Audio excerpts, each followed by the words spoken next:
কমপ্লেনও নিচ্ছে না এবং এফআইআর রেজিস্টার করছে না, তখন আপনি কি করতে পারেন সেটা আমি আপনাদেরকে বলে দিচ্ছি আজকে।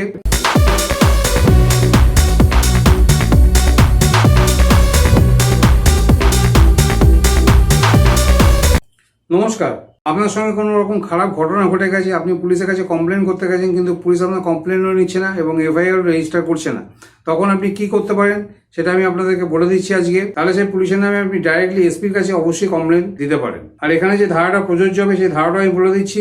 ভারতীয় ন্যায় সংহিতা BNS 198, এখানে যদি পুলিশ দোষী সাব্যস্ত হয় তাহলে কিন্তু তার 1 বছর জেলও হবে এবং ফাইনও হবে। নমস্কার, আজকে ভিডিওটা তাহলে এখানেই শেষ করছি। আর নতুন আইন সম্বন্ধে অবশ্যই অবগত থাকুন। আমি আরও অনেক ভিডিও নিয়ে আসছি আস্তে আস্তে।